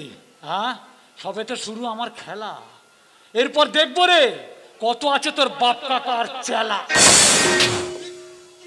হ্যাঁ ঠিকই বলেছি, ঘুঘু দেখেছো ফাঁদ দেখোনি। হ্যাঁ, আমাকে ধরা অত সোজা নয়। স্টেশন থেকে তুই আমাকে দৌড় করাচ্ছিস, হ্যাঁ। একবার যদি তোকে ধরতে পারি না, তোর হাল একেবারে আমি বেহাল করে দেবো। আমার পিছনে লাগার পরিণামটা তোর ভালোভাবে আমি বুঝে দেবো রে। চুপ কর চুপ কর চুপ কর, এখনো পুরোটা দিইনি রে, পুরোটা দিলে তাহলে গ্যারান্টি দিয়ে ফাটা মাথা আটকে যাবি। একদম ফালতু কথা বলবি না বলে দিচ্ছে। চুপ কর নেড়ি কুত্তা। আমি নেড়ি কুত্তা? এই শালা, শোন ভাই, শোন, কুকুর না হলে এত রাতে একটা মেয়ের পেছনে কেউ ঘুরঘুর করে? বল না রে ভাই, বল না রে, মেয়েটাকে নিয়ে তুই কি করবি? সেটা তোকে বলবো কেন? তুই তো শালা সব কেচিয়ে দিলি। অত রেগে যাচ্ছিস কেন ভাই, অত রেগে যাচ্ছিস কেন? জানিস তো আমি হলাম গিয়ে তোদের দলের লোক। হ্যাঁ, আমি তোদের দলের লোক, আমি তো গন্ধ পেয়েছি, তাই কুকুরের মতো তোর পিছনে আমি ঘুরঘুর করছি। আমি ভাবলাম যদি একটু ভাগ পাই। হ্যাঁ রে, হ্যাঁ হ্যাঁ, বল না রে ভাই, বল না রে, মেয়েটাকে প্রেমের টোপ দিয়ে তুই কি চপ ভাজবি? মেয়েটা কলেজে পড়ে, হতেই হবে। মেয়েটার বাবা খুব গরিব, হতেই হবে। তার একটা কাজের ভীষণ প্রয়োজন। হতেই হবে। আমি রাত্রেবেলা এখানে দেখা করতে বলেছিলাম। মেপে মেপে কাজ, নিখুঁত কাজ, মিস হবার কোনো জায়গা নেই। তারপর এই রাতে মেয়েটা কোনো নির্জন কারখানা কিংবা জলাশয়ের ধারে তুই চলে যাবি এবং আরো 4-5 জন কুত্তা মিলে সারা রাত ধরে মেয়েটার শরীরটাকে ক্ষত বিক্ষত করে ভোরের বেলা রেল লাইনের ধারে কিংবা জলাশয়ের ধারে ফেলে দিবি। সকালবেলা পুলিশ আসবে, মেয়েটার শরীরে প্লাস্টিক জড়িয়ে লাশ কাটা ঘরে পাঠিয়ে দেবে। তারপর পরের দিন সংবাদপত্রে হেডলাইন হবে, অজ্ঞাত পরিচয় একটা মেয়ের দেহ উদ্ধার, পুলিশ তদন্ত করছে। সন্ধ্যাবেলা সংবাদ সংস্থার সামনে 4-5 জন করে বসে যাবে। একদল বলবে বিরোধী দলের লোকেরা ঘটিয়েছে, আর শাসক দলের লোকেরা বলবে বিরোধী দলের লোকেরা এই ঘটনাটাকে ঘটিয়ে শাসক দলকে কালিমালিপ্ত করতে চাইছে। তারপর সংবাদ সংস্থার সঞ্চালকরা বলবে পুলিশি নিষ্ক্রিয়তার জন্য এত বড় একটা ঘটনা ঘটে গেল গো, ঘটে গেল। এখানে বুড়ি থেকে কচি, বুড়ো থেকে ছুরি, সব আমাদের কথা মতো চলে রে, আমাদের মতো কথা চলে। আরে জানি জানি জানি জানি জানি রে, আমি জানি তোদের থেকে বাবা মা আত্মীয় স্বজন ভাই বোন এইসব শব্দগুলো ডিলিট করে দেওয়া হয়েছে, ওখানে ঢুকিয়ে দেওয়া হয়েছে খুন, ছিনতাই, রাহাজানি, ধর্ষণ। তোরাই তো আমাদের ভারত মায়ের ইজ্জতটাকে দিনের পর দিন একটু একটু করে লুট করছিস। তোরাই তোরাই তোরাই সত্যি করে বল, সত্যি করে বল তুই কে? আমার নাম জোকার। अरे हाँ जोकर, कहता है जोकर सारा जमाना, आधी हकीकत आधा मसाना, चकमा उतारो फिर देखो यारो, दुनिया नहीं है चेहरा पुराना, कहता है जोकर। না না না, আদি জোকার না, তুই শালা পুলিশের লোক। এই বল, আমাদের সমস্ত খবর দিতে ওই পুলিশকে বলতে এসেছিস? সত্যি করে বল, সত্যি করে বল তুই কে? কেউ বলে জোকার, জোকার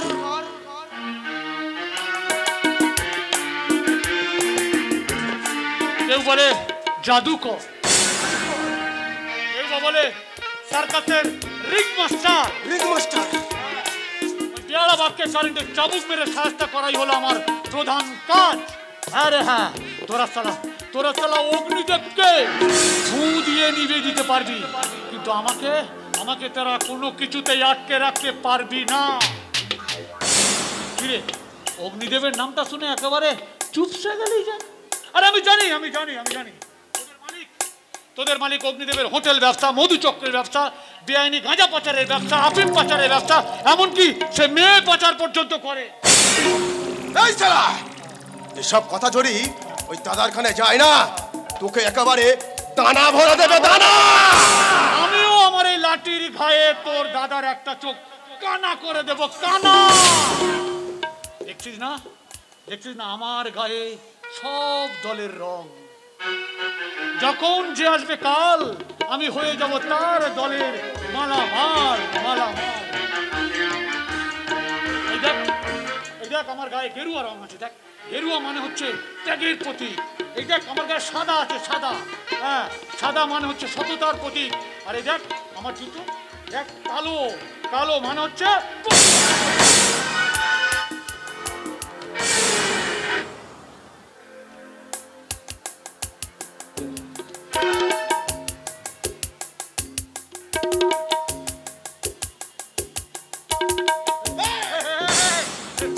লাঠি মারলি?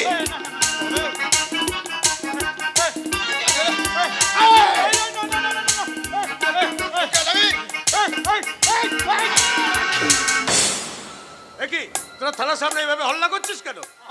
যাও এখান থেকে। এসে গেছে নীরব দাদা, এসে গেছে নীরব দাদা, এসে গেছে নীরব দাদা, এসে গেছে। কে নীরব? কেন মশাই পাল্টি খাচ্ছেন?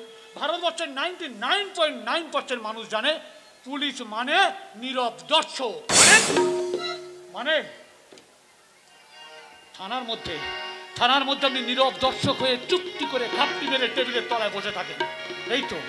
এই তো বেশ কিছুদিন আগে সোদপুর থেকে তিলোত্তমা দেবনাথ এসেছিল আরজিকর হসপিটালে উচ্চশিক্ষার স্বীকৃত হতে। তিলোত্তমা দেবনাথের অনেক স্বপ্ন ছিল, তিলোত্তমা দেবনাথের বাবা মায়ের স্বপ্ন ছিল সে অনেক বড় মাপের ডাক্তার হবে, অনেক বড় মাপের ডাক্তার হবে, গরিব দুস্থ মানুষদের সেবা করবে, এই দেশকে সে রোগ মুক্ত করবে। কিন্তু এইসব শয়তানরা তাকে র্যাগিং করতে করতে এইসব শয়তানদের কামনার বলি হয়ে দেবনাথের রক্তাক্ত ক্ষতবিক্ষত দেহ হসপিটালের মধ্যে পাওয়া যায়। ঠিক তখন তিলোত্তমা দেবনাথের দেহটা যখন একটু একটু করে ইলেকট্রিক চুল্লির মধ্যে পুড়ছে আর হাওয়ায় মিলিয়ে যাচ্ছে ধোঁয়াটা, ঠিক সেই সময় তিলোত্তমা দেবনাথের স্বপ্ন, তিলোত্তমা দেবনাথের বাবার স্বপ্ন, দেশ ও দশের স্বপ্ন একটু একটু করে হাওয়ায় মিলিয়ে যাচ্ছে স্যার, মিলিয়ে যাচ্ছে। আর ঠিক তখন আপনি থানায়তে চুপটি করে ঘাপটি মেরে বসেছিলেন। চুপ, একদম চুপ, নাহলে ডান্ডা মেরে তোকে আমি ঠান্ডা করে দেবো। বেশি বাড়াবাড়ি করলে তোকে আমি লকআপে ঢুকিয়ে দেবো। এখন সত্যি করে বল যে তুই কে? আমি দলিত সম্প্রদায়। আজ আমি সন্ন্যাসী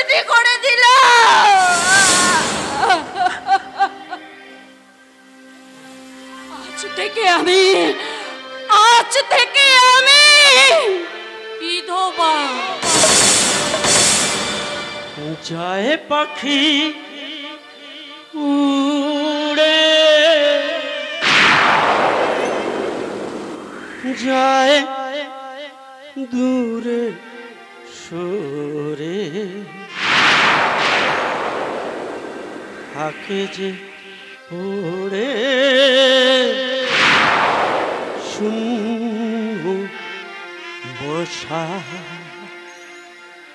ফিরবে কি পাখি মন ভাঙা ঘরে, ফিরবে কি পাখি মন ভাঙা ঘরে, ভাঙলো যে ঝড়ে ভালোবাসা। ফিরবে কি পাখি মন ভাঙা ঘরে, ভাঙলো যে ঝড়ে ভালোবাসা। ও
সবে তো শুরু। এই যে গুরু বাড়িতে আছে, মহাগুরু মানে মানে বাবা বাড়িতে আছে। এ কথা আগে বলবে তো। কি হলো, প্রেম করবার সময় তো একেবারে হট চকলেটের মতো দেখো, আর বাবার কথা শুনে পুরো কোল্ড ড্রিঙ্কসের মতো হয়ে গেলে যে। এই একদম বাজে কথা বলবে না, বলে দিচ্ছি। আমি কিন্তু ইউনিভার্সিটির ছাত্র, আমি সবসময় হট হয়ে থাকি। হ্যাঁ হ্যাঁ হ্যাঁ বাবা, জানি জানি তুমি যে কতখানি হট থাকো সেটা তো পেপার খুললেই জানা যায়। হ্যাঁ এই শোনো, আমি কিন্তু আর বেশি সময় দেব না, যত তাড়াতাড়ি পারো বাড়িতে এসে বাবার সাথে বসে বিয়ের কথাটা ফাইনাল করে যাও, বুঝেছো? বিয়ে? সবে তো প্রেম শুরু। আরে বাবা, বেশি চালাকি করো না গুরু। প্রথমে পার্কে নিয়ে যাবে, তারপর সিনেমা দেখাতে নিয়ে যাবে, আর তারপর এখানে ওখানে একটু টাচ মারবার চেষ্টা করবে, আর তারপর যেই প্রেমটা পুরনো হয়ে যাবে অমনি টাটা বাই বাই। এই তুমি আমার মনের কথা জানলাম কি করে, তাই তো? এই না না, এই শোনো, আমার সাথে না বেশি ধান্দাবাজি করতে আসবে না, বুঝেছো? যত তাড়াতাড়ি পারো বাড়িতে এসে বাবার সাথে বিয়ের কথাটা ফাইনাল করে যাও, বুঝলে? ঠিক আছে, আমি তাহলে এখন আসি। এসো।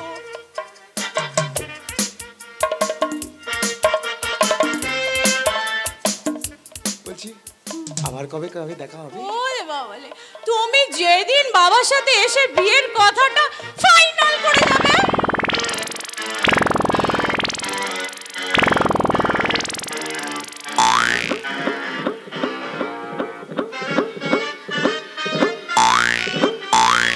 সালা আমি হলো আনন্দমোহন রায়ের মেয়ে,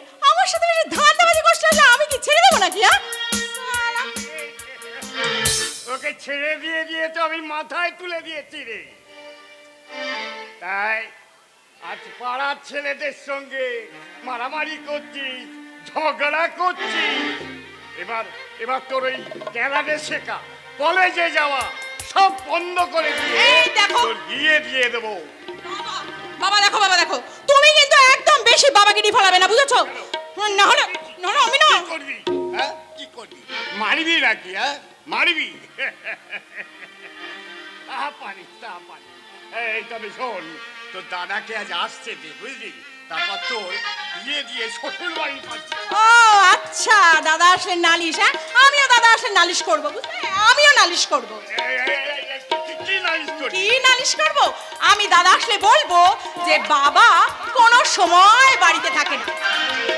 আরো বলবো যে বাবা ঠিকঠাক মতো খাওয়া দাওয়া করে না, বাবা ঠিকঠাক মতো ওষুধ খায় না, আর বলবো বাবা জ্বর গায়ে এদিক ওদিক সেদিক ঘুরে বেড়ায়।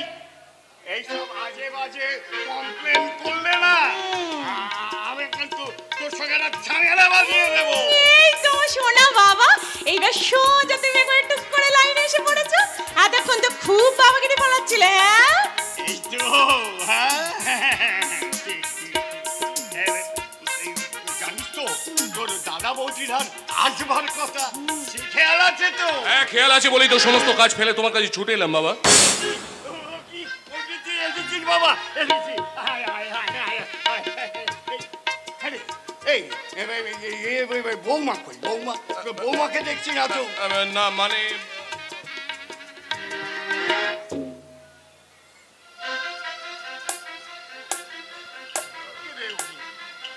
কথা বলছিস না কেন? না মানে বাবা চলো, কাউকে বাইরে যেতে হবে না। আমি বলছি একটা অসুবিধা হয়ে গেছে। কি অসুবিধা হয়েছে? হ্যাঁ কি অসুবিধাটা হয়েছে? বাবা বুঝতে পেরেছি তোমাদের অসুবিধাটা, আমি সব বুঝতে পেরেছি। শোনো, কোনো যাওয়ার দরকার নেই। একটা কথা শোনো, আমি যে কথাটা বলছি। হ্যাঁ বলো। তোমাদের ঘরের লক্ষ্মী আর কোনোদিন এ ঘরে আসবে না। আসবে না মানে? মানেটা তুমি বলে দাও অগ্নি। না থাক ঠিক, আমি বুঝতে পারছি তোমার বলতে কষ্ট হচ্ছে। শোনো আনন্দ।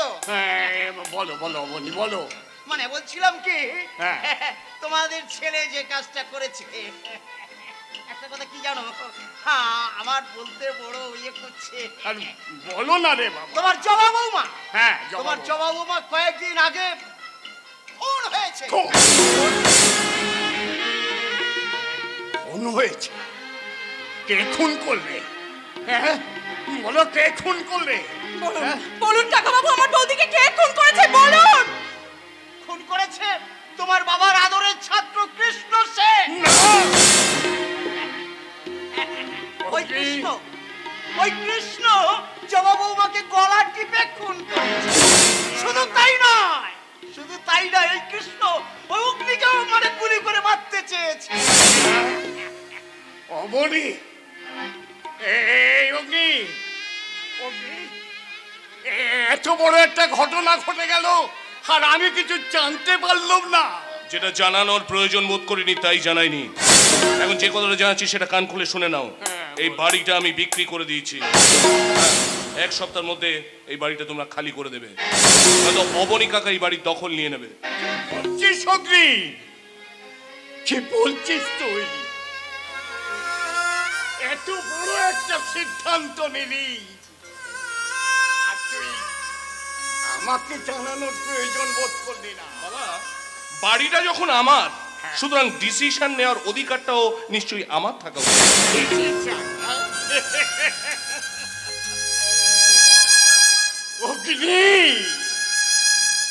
আমি যদি তোকে এই জমি বাড়িটা বিক্রি করে কিনে না দিতাম, তাহলে কোথায় পেতিস তোর এই ডিসিশন দেখানো?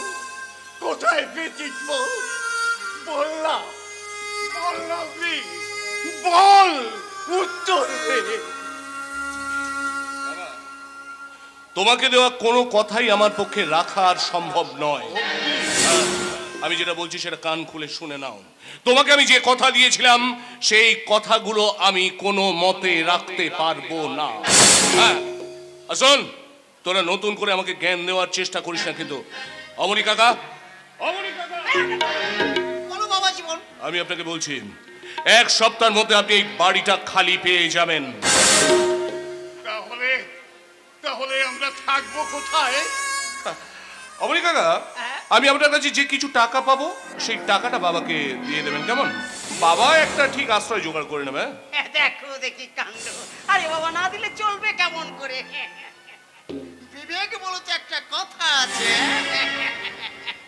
আমি এমএলএ পবনী চৌধুরী, জনগণ আমার পাশে আছে। না না না না, আমি মুখে যা বলি কাজেও তাই করি। আনন্দ, ব্যাপারটা হলো কি জানো, বাড়িটা যখন আমি নগদ টাকা দিয়ে কিনে নিয়েছি, তখন বাড়িটার দখল তো আমাকে নিতে হবে, তাই না? তাই বলছিলাম কি, আমি তোমাকে 1 সপ্তাহ সময় দিলাম। এই 1 সপ্তাহের মধ্যে বাড়িটা আমার খালি করে দিও, তা না হলে আমার জনগণ বাড়িটা খালি করে দেবে। তার কোনো প্রয়োজন নেই অবনী। আমি জানি তুমি আজ এমএলএ হয়েছো, তোমার হাতে অনেক ক্ষমতা। তবে বাবা অগ্নি, কাজটা কিন্তু তুই ঠিক করলি না বাবা, ঠিক করলি। বলছিলাম কি আনন্দ, এটা তোমাদের বাপ ছেলের ব্যাপার, এর মধ্যে আমার নাক গলানোর কোনো দরকার মনে হয় না। তাই বলছিলাম কি, ওই আমার কথা যা,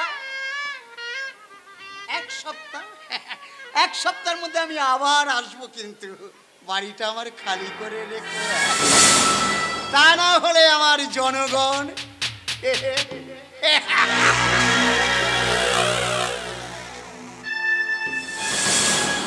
বাবা জীবন, তাহলে এখন আমি আসি, পরে আবার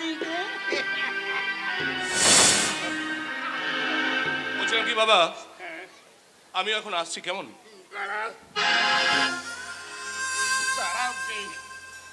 বাবা বলে যখন আজ ডাকলি, তখন আজকে 3টা অন্তত এই বাড়িতে থেকে যা, তা না হলে আর কোনোদিন তো এই 14 পুরুষের দিতে পারে। শোনো বাবা, এই গ্রামের সঙ্গে, এই ভিটের সঙ্গে আজই আমার সমস্ত সম্পর্ক শেষ, আর হয়তো তোমাদের সঙ্গে এটাই আমার শেষ দেখা। অগ্নি শুনে যা, অগ্নি শুনে যা। ওরে, আমি আমার মেয়ের হাত ধরে পথে নেমে যাব, রাস্তায় রাস্তায় ভিক্ষে করে খাবো। তবু তুই রক্তের সম্পর্কটা ভুলে যান না বাবা, ভুলে যান বাবা।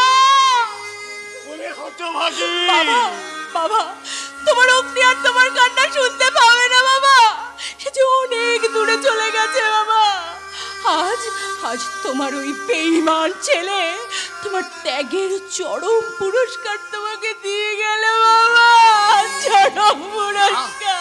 আরে মা, না না না না, ও যে আমার সন্তান রে, আমার সন্তান, আমার দুর্ভাগ্য যে বাবা, আমি তো তাকে মানুষ করতে পারি।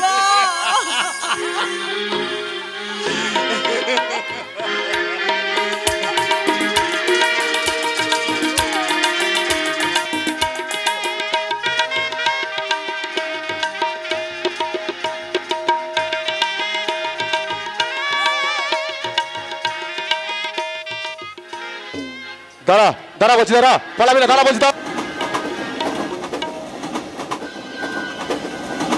বলছি, দাঁড়া দাঁড়া বলছি, দাঁড়া দাঁড়া বলছি, দাঁড়া।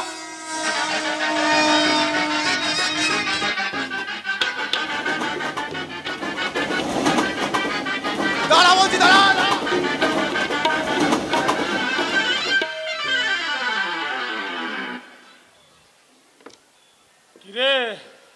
কিরে এর মধ্যেই নেতিয়ে পড়লি?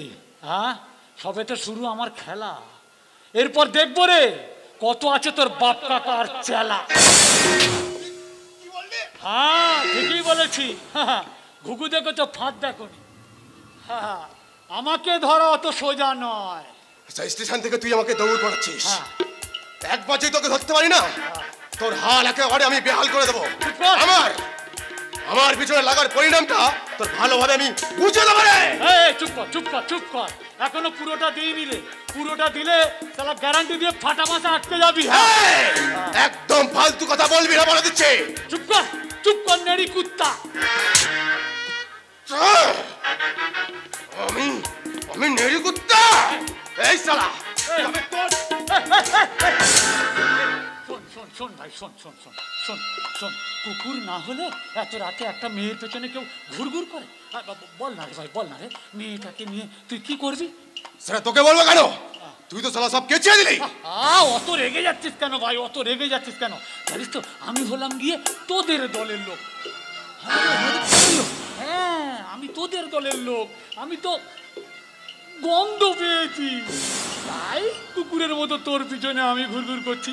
আমি ভাবলাম যদি একটু ভাগ পাই। হ্যাঁ রে হ্যাঁ হ্যাঁ, বল না রে ভাই, বল না রে, মেয়েটাকে প্রেমের টোপ দিয়ে তুই কি চপ ভাজবি? মেয়েটা কলেজে পড়ে। হতেই হবে।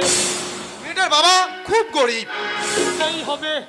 তার একটা কাজের ভীষণ প্রয়োজন। হতেই হবে। আমি রাত্রেবেলা এখানে দেখা করতে বলেছিলাম। মেপে মেপে কাজ, নিখুঁত কাজ, মিস হবার কোনো জায়গা নেই। তারপর এই রাতে মেয়েটা কোনো নির্জন কারখানা কিংবা জলাশয়ের ধারে তুই চলে যাবি এবং আরো 4-5 জন কুত্তা মিলে সারা রাত ধরে মেয়েটার শরীরটাকে ক্ষত বিক্ষত করে ভোরের বেলা রেল লাইনের ধারে কিংবা জলাশয়ের ধারে ফেলে দিবি। সকালবেলা পুলিশ আসবে, মেয়েটার শরীরে প্লাস্টিক জড়িয়ে লাশ কাটা ঘরে পাঠিয়ে দেবে। তারপর পরের দিন সংবাদপত্রে হেডলাইন হবে, অজ্ঞাত পরিচয় একটা মেয়ের দেহ উদ্ধার, পুলিশ তদন্ত করছে। সন্ধ্যাবেলা সংবাদ সংস্থার সামনে 4-5 জন করে বসে যাবে। একদল বলবে বিরোধী দলের লোকেরা ঘটিয়েছে, আর শাসক দলের লোকেরা বলবে বিরোধী দলের লোকেরা এই ঘটনাটাকে ঘটিয়ে শাসক দলকে কালিমালিপ্ত করতে চাইছে। তারপর সংবাদ সংস্থার সঞ্চালকরা বলবে পুলিশি নিষ্ক্রিয়তার জন্য এত বড় একটা ঘটনা ঘটে গেল গো, ঘটে গেল। এখানে বুড়ি থেকে কচি, বুড়ো থেকে ছুরি, সব আমাদের কথা মতো চলে রে, আমাদের মতো কথা হচ্ছে। আরে জানি জানি জানি জানি রে, আমি জানি তোদের থেকে বাবা মা আত্মীয় স্বজন ভাই বোন এইসব শব্দগুলো ডিলিট করে দেওয়া হয়েছে। ওখানে ঢুকিয়ে দেওয়া হয়েছে খুন, ছিনতাই, রাহাজানি, ধর্ষণ। আমাদের ভারত মায়ের ইজ্জতটাকে দিনের পর দিন একটু একটু করে লুট করছিস। তোরাই সত্যি করে বল তুই কে? আমার নাম জোকার। अरे हाँ जोकर कहता है जोकर सारा जमाना, आधी हकीकत आधा मसाना, चकमा उतारो फिर देखो यारो, दुनिया नहीं है चेहरा पुराना, कहता है जोकर। না আদি জোকার না, তুই শালা পুলিশের লোক। এই বল, আমাদের সমস্ত খবর দিতে ওই পুলিশকে বলতে এসেছিস? সত্যি করে বল তুই কে? কেউ বলে জোকার,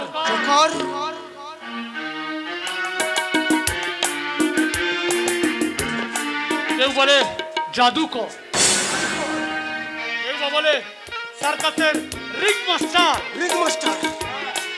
পেয়ারা বাক্যে কারেন্টের চাবুক মেরে সাহায্য করাই হলো আমার প্রধান কাজ।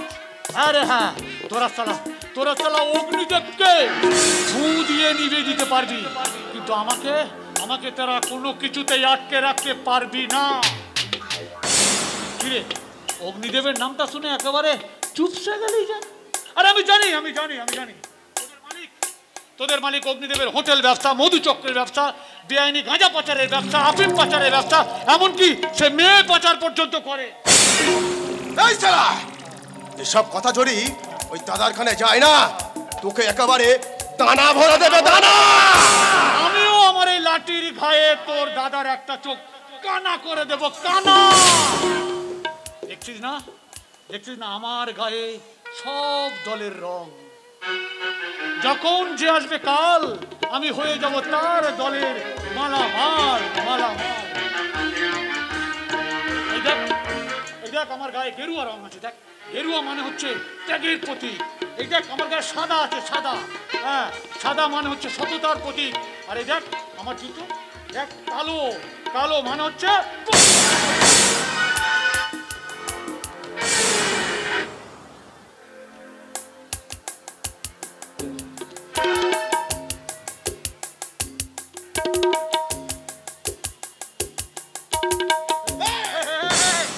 আপনি ওকে লাথি মারলি?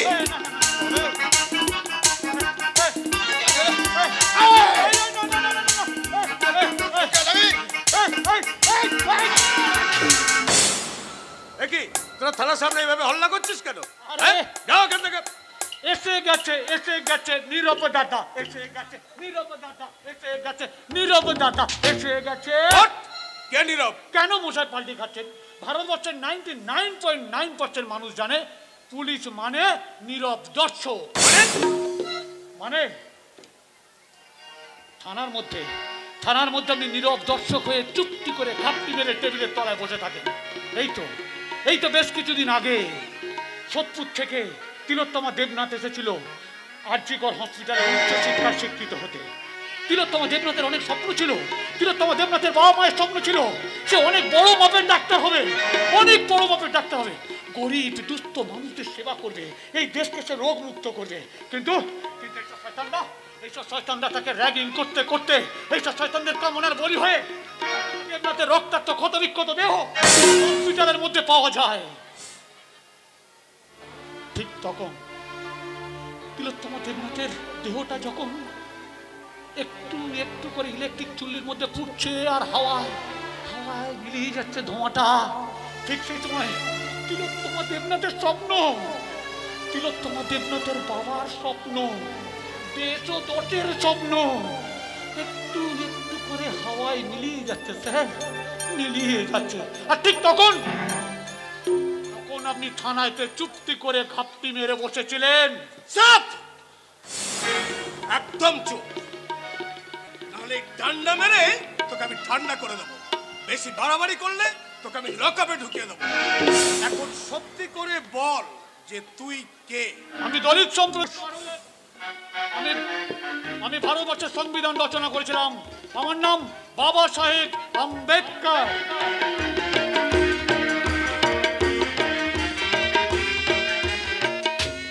বাবা সাহেব আম্বেদকর?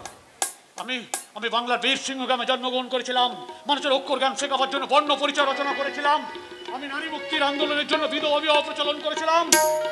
আর এইসব শয়তানরা আমাদের সেই মূর্তিগুলোকে ভেঙে ভেঙে টুকরো টুকরো করে দিয়েছে। তবে তোমরা যতই আমাকে ভেঙে দাও না কেন, যতই আমাকে আছাড় মারো না কেন, যতই আমাকে ক্ষত বিক্ষত করে দাও না কেন, আমি ছিলাম, আমি আছি, আমি থাকবো কোথায়?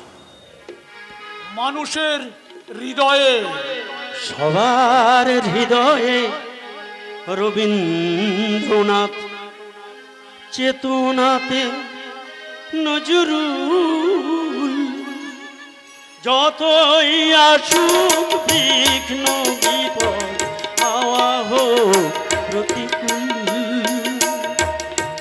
এক হাতে বাজে অগ্নিবীণা, কণ্ঠে গীতাঞ্জলি, হাজার সূর্য চোখের তারা, আমরা যে পথ চলি, সবার হৃদয়ে রবীন্দ্রনাথ, সবার হৃদয়ে রবীন্দ্রনাথ, চেতনাতে নজরুল।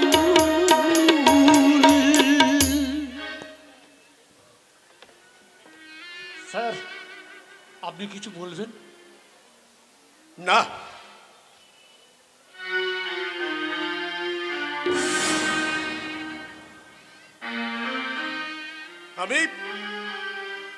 আমি নীরব দর্শক।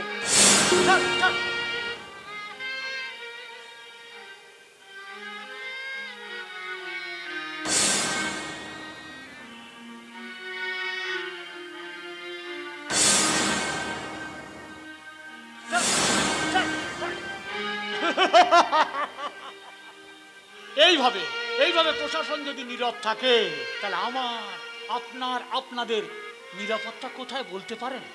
যাকে যাকে যাকে অত চিন্তা আমরা করার আমার দরকার নেই। আমি অনেক কথা বলে ফেলেছি। এখন আমার যেটা কাজ হলো, আমার প্রথম কাজ হলো কৃষ্ণ সেনের ফ্যামিলিকে সম্পূর্ণরূপে নিরাপত্তা প্রদান করা।